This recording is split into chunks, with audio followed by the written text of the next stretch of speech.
They're already talking about 2028 running Klobuchar. Yeah. Oh, no. There's so many. No.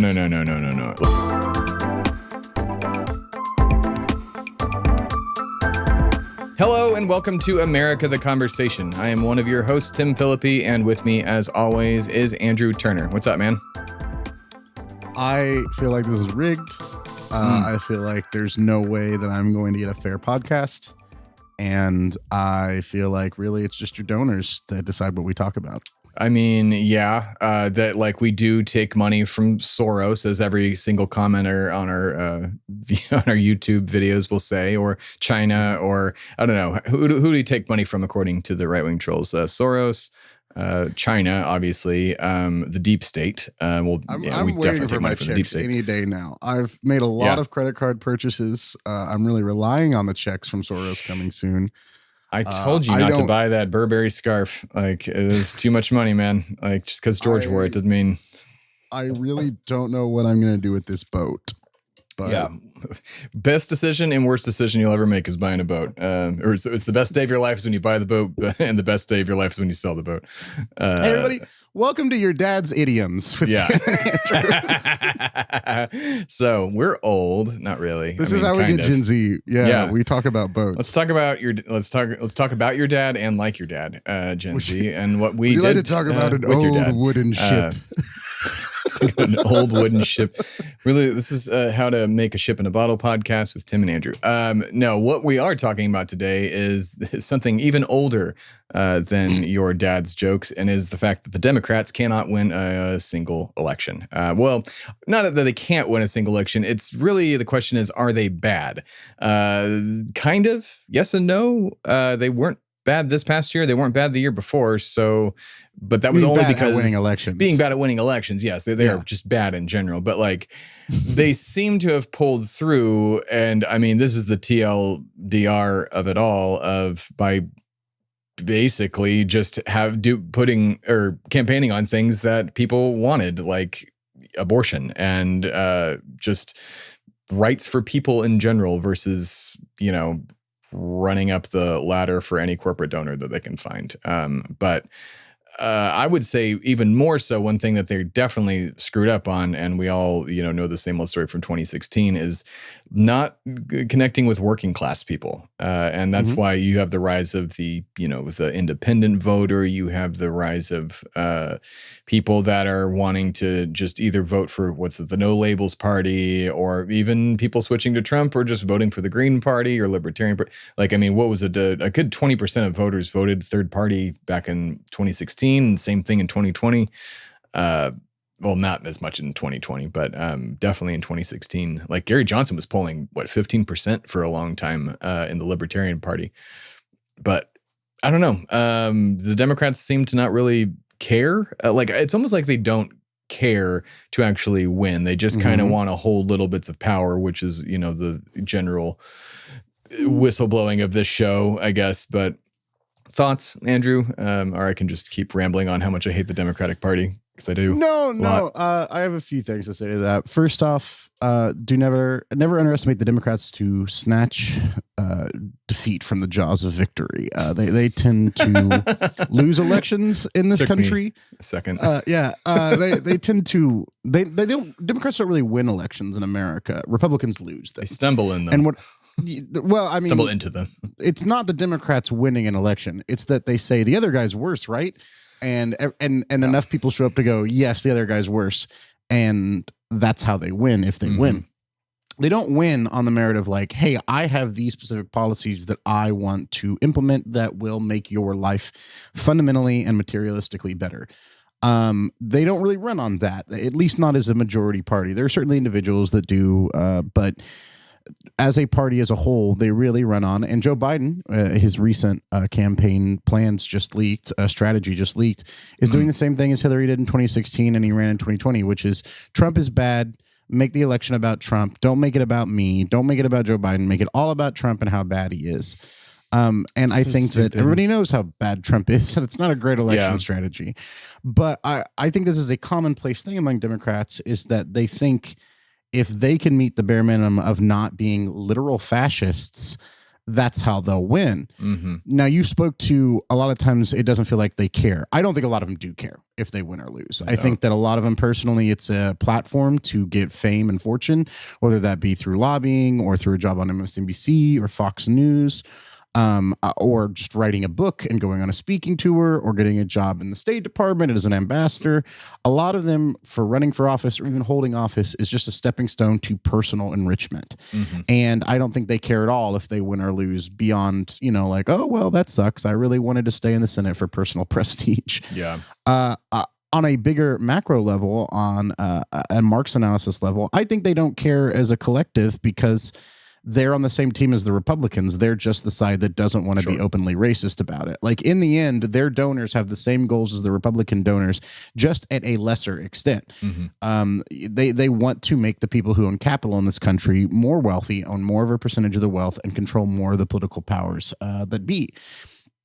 And with that being said, those align with the Democrats and Republicans. So in the end, to the donors, what do they care who wins, as long as that person is a red tie or blue tie that makes their taxes lower next time around, right?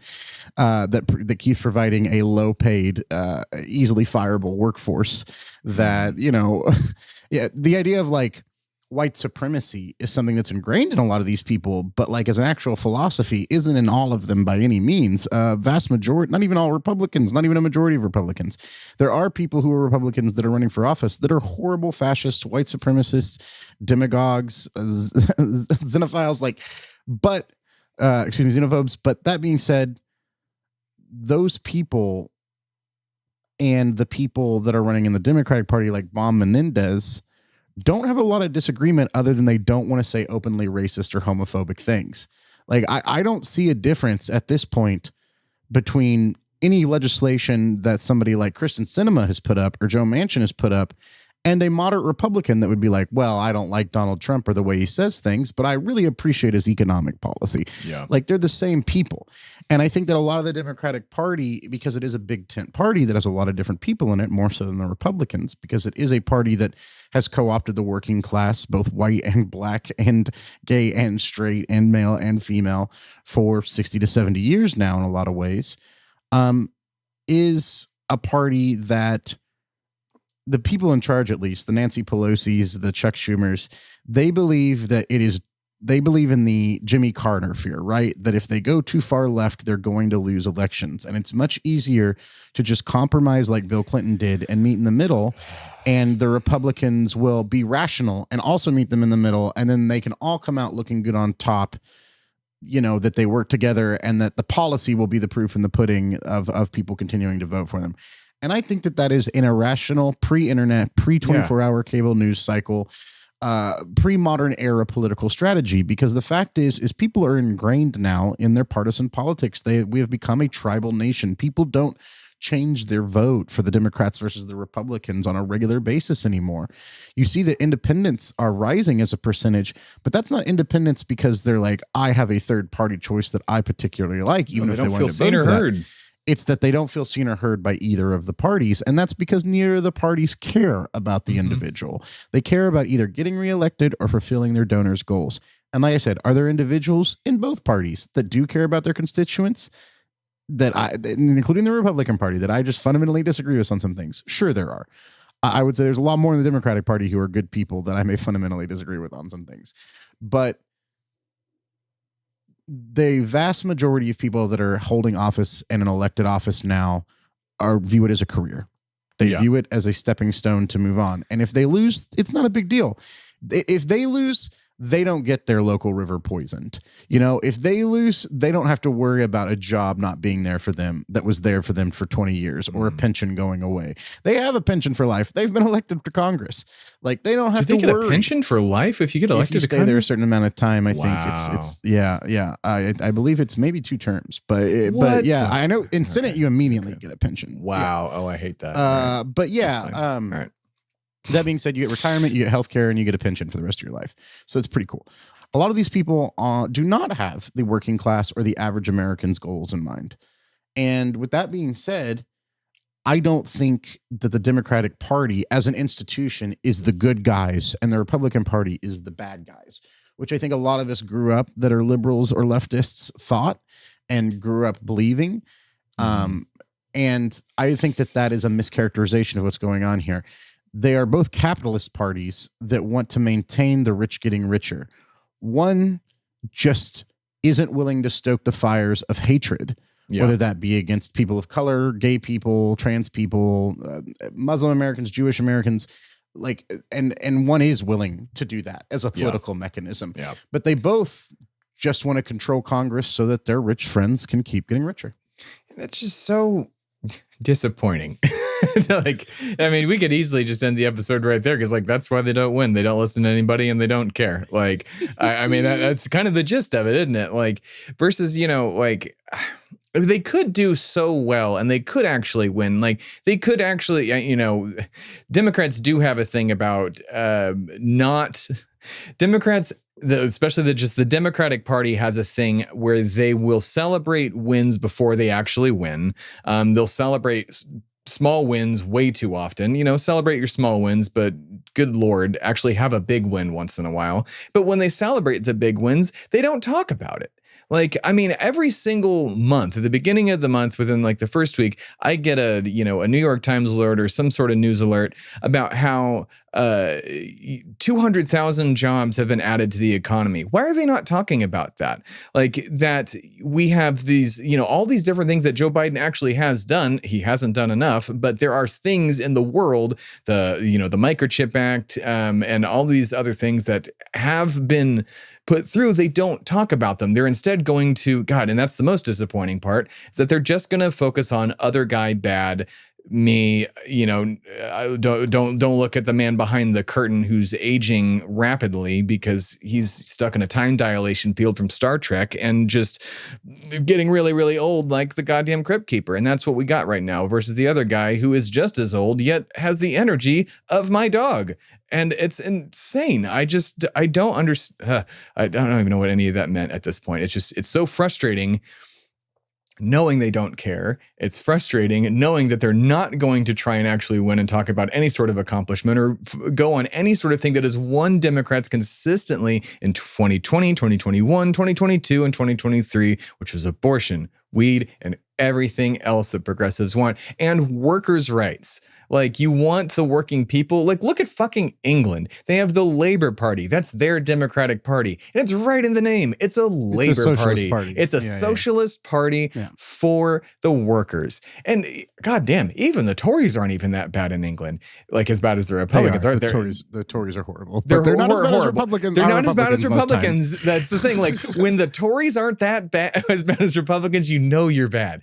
But American conservatism fuck the Tories. is its own brand. It's its own whole thing. I'd say the Tories are closer to the Democrats here than they are to the Republicans, just because centrist rich people who don't give a fuck about anything and don't care. Those words when I sell you a Tory compilation at 3 a.m.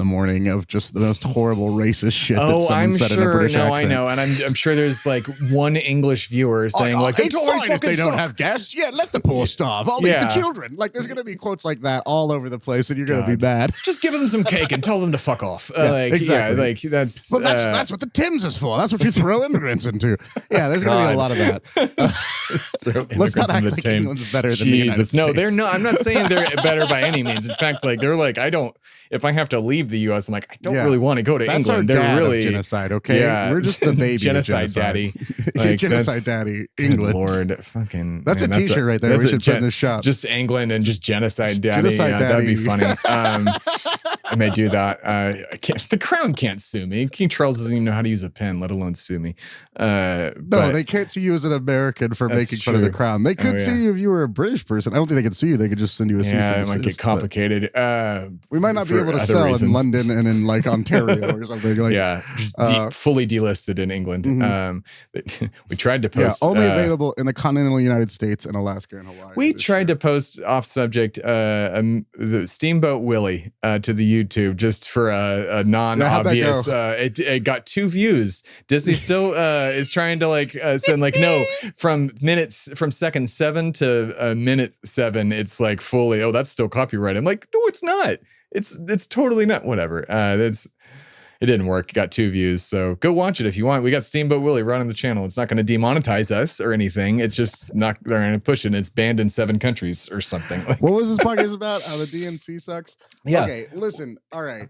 I just want to point out that these are some policies that are very popular that progressives like AOC and the Squad are pushing. Is this almost again to the day when this episode comes out? What was our episode called? Progressive policies win elections or something like. We had an episode almost to the day of when this will come out. We talk about this annually at this point. We try to tell all of you annually. Listen to me. I know what I'm talking about. This will work. So background checks for gun purchases. This is a 2019 Marist poll, so it's a few years old. But like these numbers have only gotten better for us in general in polling. If you the polls only go up, and these numbers he's about to quote, they only get we've only bigger. gotten more left. As a country.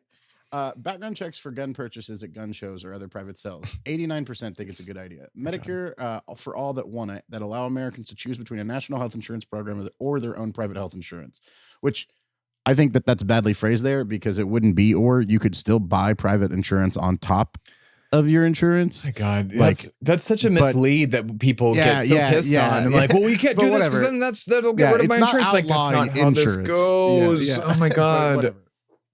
70% support that. Government regulation of prescription drug prices, which is something that Joe Biden actually worked on. And Trump has also tried to do. Like that's a both sides thing. Like, well, that's old people vote for both parties. Yeah, and they vote fair enough. A pathway to citizenship for illegal immigrants, undocumented immigrants is how that should be phrased, who are in the U.S. illegally, 64%. Legalizing marijuana, 63% nationally. That's gone up like a lot. A Green New Deal to address climate change by investing in government money in green jobs and energy-efficient infrastructure, 63%. For as much as the Republicans yell about the Green New Deal, 63% of Americans in 2019, and our weather has only gotten worse. I have watched New York look like an apocalypse movie because the skies were orange for 2 days. Oregon since too. Then, yeah. But if we pass this, I'm gonna have to grill broccoli instead of hamburgers. Yeah, I don't want hamburgers illegal. I don't want to make Brussels sprouts on my grill. Otherwise, I will be gay. Maybe I don't know. The retort to that is and if we don't fix climate change or at least try to slow it down, like you're not going to have coffee in 20 years. So why don't you shut the fuck up and let's seriously, dude. Oh man, when the world runs out, that I had that thought exercise once. Like, what the world would be like without coffee? Holy shit! Very different. Coffee and booze have changed. A lot of angry people. 10 nuclear wars immediately. Like just from pure God, I need my fucking coffee. That's another episode, the effects of coffee on the human race. Dude, oh my God, yeah. A ban of the sale of semi-automatic assault guns such as the AK-47 or AR-15, 57%. A national minimum wage of $15 an hour, 56%. Having the United States rejoin the Paris Climate Agreement, which I think we did, 53%. Free college tuition at public colleges or universities, 53%. A tax on emissions of carbon-based fuels such as coal, oil, and natural gas, 50%. Repealing Obamacare, 44%. Getting rid of the Electoral College as part of the presidential election process, 42%. I think if you explained what the Electoral College was, that number would shoot up because I don't think most people realize what that question is. Every single person who is not from this country, immigrant or just a visitor, like, you know, my wife's family is from Brazil. And I've talked to them about the Electoral College and they just like, it does not make slavers. Sense. It's made so slavers can have a say in the presidency. It does not have not a single country, and it may be wrong. So. Fair. But like, not a single country has an electoral college. I think it's us, and if there is one other, okay. But it's fundamentally one of the worst, like, bare bones of our republic and our constitution's design, our government's design, that is truly erroneous. Like, the idea that we're not doing a popular vote for the one person who's running a popularity contest in the country is ridiculous. Yeah, like. And this it's ridiculous. It's not even, you don't even have the excuse like you have at the Senate where it's like, well, we need the small states to be represented. Like, what are you talking about? The president never goes to Montana. The president never goes to, like, because they know they can't win in the Electoral College by winning that state. So it doesn't even make sense for that. If you made it a popular vote, they would hit every city in the United States. That's what would start happening. The president would go to every city. And that's not because they wouldn't care about rural people. Yeah. Although there are a lot of politicians on both sides that don't care about rural issues. And I will admit that. It's because they could go to the city and then everyone could travel there to see them. And they would go to every major city in the United States and that would be the tour. But instead, we have this electoral college. So they hit it up in order of voting for the primaries, and then they hit the big cities, but only in the states that have that are swing states in electoral college. Yeah. If it were the opposite, they would be going to Chicago. They'd be going to LA. And that's good for you if you're a Republican too, by the way, because it means your vote counts more. It means your vote actually counts the same amount. If you're voting right now as a Republican in California for president, your vote's a wash, buddy. What does it matter? Yeah. Instead, it would make it where there are no more swing states, right? Which would mean that candidates could essentially be actually running on the issues instead of whatever's local.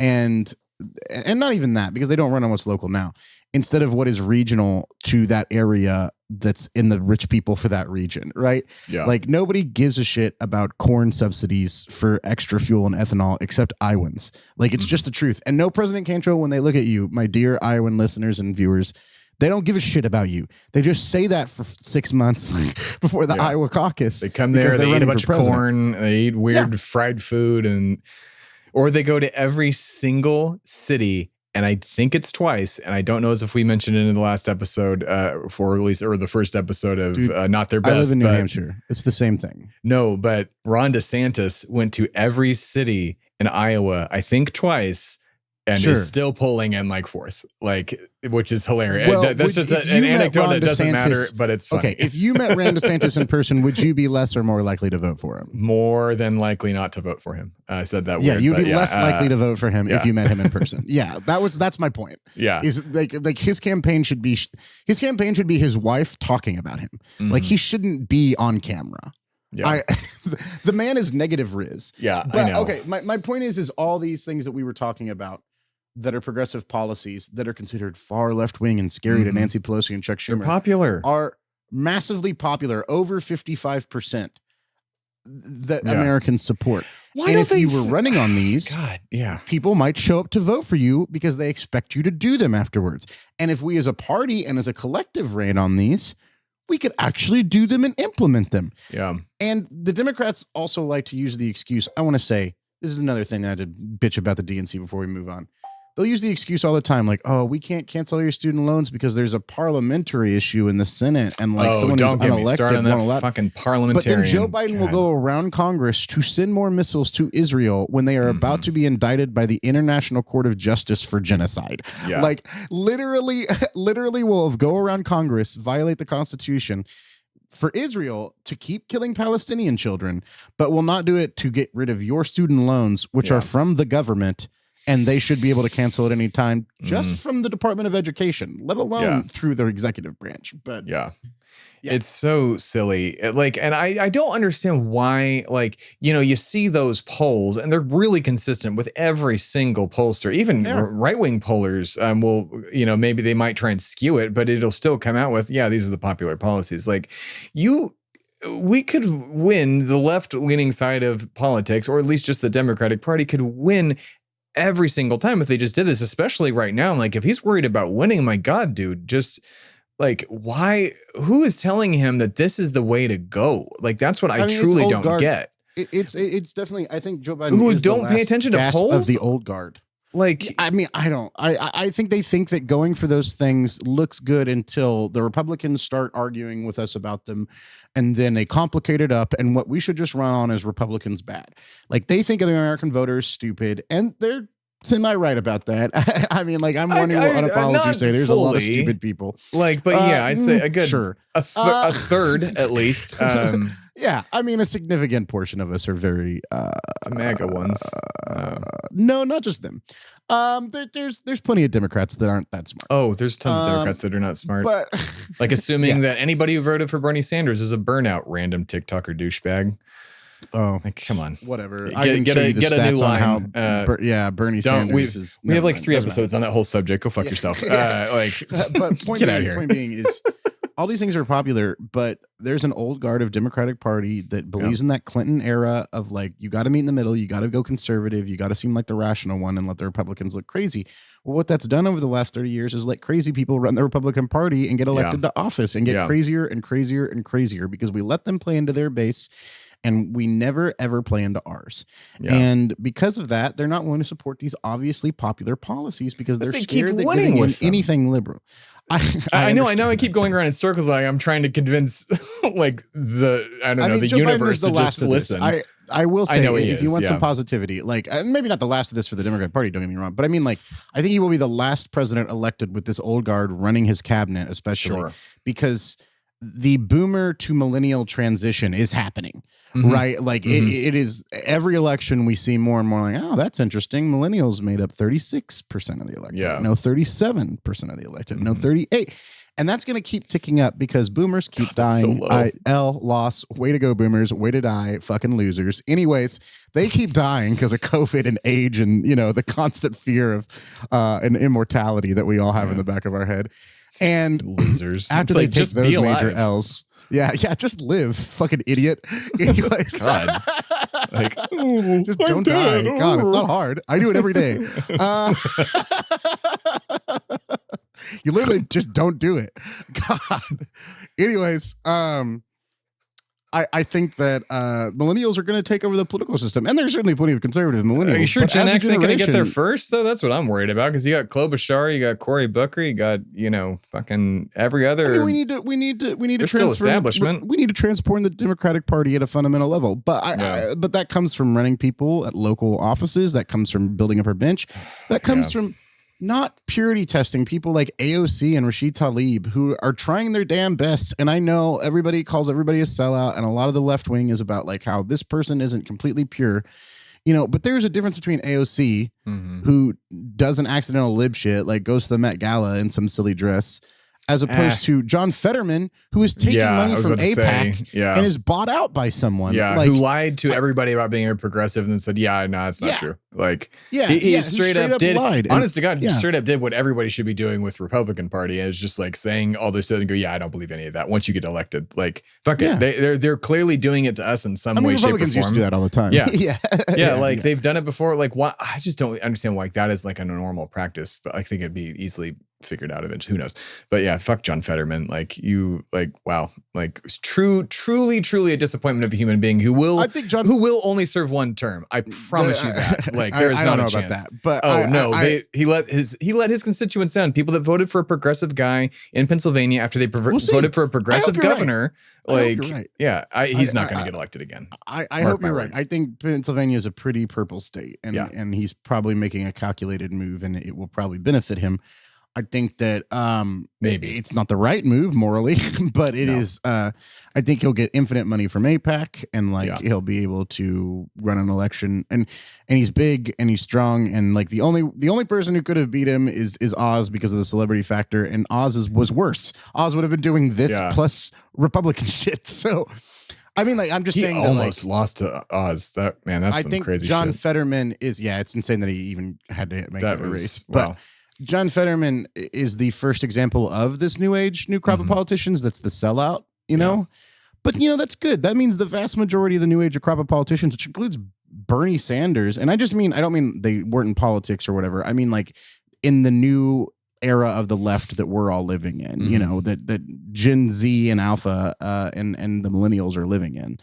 I think this is the first crop of politicians where we get to see, of that generation. And John Fetterman was the first to let us down, thoroughly and obviously. Yeah. But luckily enough, you do have people like AOC, you do have people like Rashid Tlaib who are standing up to Israeli right wingers and the genocide of Palestinian people, who are standing up to corporations that even normally support the Democrats. You are seeing a change in even how millennials and Gen Z and Gen Alpha get their media. They're listening to podcasts, they're watching Hassan, they're checking out clips on YouTube. They're not watching MSNBC that has some MSNBC and their view count. I actually I watch them sometimes just to get some generalized story stuff, but like their view counts are really low. Like as far as that, like, but versus Hassan, I'm surprised just we haven't been offered a show. Some random guy who's uploaded, because Hassan lets everybody upload anything they want. Yeah. Like just a random Hassan clip is like leaps and bounds more views than any at MSNBC that's like breaking news. Donald Trump just killed a dog. Like no, he didn't do that. But like still, that could he might have killed. dog audience. On that Epstein Island, because he's definitely on that roster a few times. So was Stephen Hawking. That was disappointing. You joke, but animal sacrifice was brought up in the documents. Oh, really? Oh, wow. Stuff. Jesus Lord. Yeah. Okay. Wow. We are going to do an episode on that when everything is out. We promise. Oh my God. If we do an Epstein episode, it's just going to be the most 100%. Comment-filled conspiracy. Oh, yeah. Shit. No, yeah, good. Bring the views. If you get us views, leftism gets promoted out there. That's how this works. So tell your friends, tell them to vote for the Democrats just one more time, because in 2028 we'll be able to fucking go to town with any new person. It's always going to be one more time. I know it's always going to be. Well, at least it's always going to be the most important election of your lifetime. That's always going to be. It is always that, and that does drive me crazy. This one kind of really is this time, because Joe and Trump will not run again in 28. Trump might, but Joe won't. And the next crop of people that will come around in 28 will be dead. Joe will, yeah, sure. Trump might be dead. Maybe, but in 28, the younger people are going to come around. Whether it be Ron DeSantis, who's young, or Gavin Newsom, or any of the just those two, because they were on Fox together. But look, I think if Sam Cedar said it today, and we're going to say this multiple times over multiple podcasts over the next few months. And I agree. January 5th, by the way. So whoever's wondering, and when we record these things, sure. I agree with Sam on this entirely. If you live in a swing state, you need to vote for Joe Biden. Mm-hmm. If you live in a swing state, for the sake of harm reduction, I understand that militaristic and foreign policy wise, the Democrats and Republicans are almost exactly the same. I understand that a lot of domestic policy positions, they're exactly the same, especially Joe Biden, who is one of the worst examples of that. I understand. But fundamentally, whether it's the Supreme Court nominations, whether it is abortion restrictions, whether it is funding the education system, there are 20,000 things I could list that just by having a blue tie in there, it is better than having Donald Trump or any other red tie. That is true. It is always better we have a Democrat than a Republican in office, historically speaking. But for the economy, for us, for foreign policy. But that being said, you have to vote for Joe Biden when it is a swing state if you actually give a shit about saving lives and doing the best for the country. That being said, if you live in a state that it doesn't matter where your vote goes, left or right, vote your conscience, because I certainly do not want to vote for Joe Biden. I will be holding my fucking nose. Yeah. I will be walking into that booth and I will actively be grinding my teeth. I will be so drunk. You got to get a mouth election guard. Night. I mean, I'm probably going to vote a couple weeks before, but I will get so drunk the night that I cast my ballot out of anger and spite and regret. And then I will continue to help volunteer for elections and do my job. And then on election night, I will record something with Tim here. As soon as I can get away from my job, I will jump in and we'll start recording the results. And I will get drunk for a different reason, either out of sadness or delight. Not relief, not delight. In 2016, it turned from sadness to just despair when we were getting drunk on champagne. We'll tell my 2016 story on air one day. That was insane. But Lord. Yeah. It was so sad. It's one of the most depressing moments in my life. It's funny. I think, we kind of started this podcast what's going on with the DNC? Why do they regularly not listen to us? Why do we lose elections regularly as Democrats? A repeating theme in our podcast. Mm-hmm.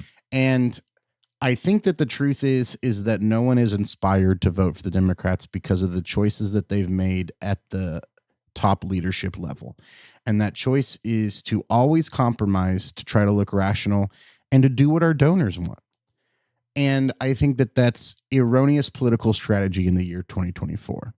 And that's pretty much the too long didn't read of how Andrew feels about the DNC, is that we need to endorse policies that are popular and progressive. And we need to stop listening to the very wealthy and trying to run on politics from the 1990s. Yeah. And it'll happen eventually. One thing I always harp on about is we want change. It's not going to happen overnight. Get over it. like basically, like when all comes down to it, it's like we're not going to get universal health care tomorrow. We're not going to get free college tomorrow. It is going to be incremental, just like it has been for years. And it'll get faster now that with social media and younger politicians and the old guard going away. Being and out there in the organizing, street, people caring about it, like knocking on doors, changing their people's minds. Yeah, and it'll happen, but it's going to happen. That will slowly, do more than any politician. Than any politician that we elect as like some savior. Exactly. The fact that you're out there talking to people, that you're having discussions, that you're knocking on doors and making phone calls, that you're donating to the causes and organizations that you know are trustworthy and working hard for that, that will change more than your ballot does. And that's not to say that voting isn't required. It is the bare minimum. But if you actually want to see change in society, fundamentally organizing at the base level, out there in your community, making your voice heard, demanding a better world, that is how we're going to change it. Because there has not been one moment in history that a great man or a great woman changed it. It has been a collection of all of us that led to decisions that changed it. And that is a Marx analysis of history, right? That is a dialectical analysis of history, is that history is about all the people and how they helped cause history and how that caused the people to react in the next stage, right? And repeat and rinse and repeat and rinse. And if we want to see real change, we're going to need to do what we did in the 60s. We're going to need to do what we did in the French Revolution. We're going to need to do what we did in the grain dole in Rome. We're going to need to demand it. And then leaders will arise and they will give in to those demands. But not until we demand it. Exactly. And, subscribing to this channel also will help, probably more than anything Andrew just said. Hit the bell. Hit the bell. Do all the things. Follow Patreon. It on Apple Podcasts, wherever you get it. We actually haven't done any of these kind of plugs of telling you to do that, so I'm going to try and do that more at the end and at the top, which I didn't do at the top. So we should record some plugs. Yeah, we should. That's just one weekend. But let's not have a production meeting on the podcast. Sure. Do you guys want to join in on our meeting right now? Subscribe here and tell your friends, but also tell your friends about these things and tell your friends about volunteering and everything Andrew just said, because that actually will. But also, subscribing here will do, again, more than Joe Biden ever has done throughout his presidency. Well, so we want to keep talking about this, and the more you subscribe and the more y'all send in, the more episodes we can make, the more time we can take away from other jobs to actually work on this podcast, and the more time that we can spend, presenting that very casual conversation but leftism idea. And if you want to join in that conversation, please leave comments below. Make sure you subscribe, of course. Make sure you go to that Patreon. But in the end, any interaction we get, we appreciate so much from you, audience. Even the horrible ones, as long as you don't put hate speech in it, I will probably reply to you when I'm bored at 3 a.m. So, all right. Well, that's it. Take care, everybody, and vote for the Joe Biden. Bye. You've been listening to America the Conversation with hosts Andrew Turner and Tim Phillippe. The show was created by Andrew Turner and Tim Phillippe and is a production of Shway Media and America the Podcast Presents. Any news sources referenced in this episode are listed in the show notes. America the Conversation is mixed and edited by Tim Phillippe at Shway Media Studios in Austin, Texas. The show's theme song is by Timmy Two Step. Executive producers for America the Conversation are Andrew Turner, Tim Phillippe, and Alana Matos. For more information, please visit shwaymedia.com and americathepodcast.com. Copyright 2024, all rights reserved.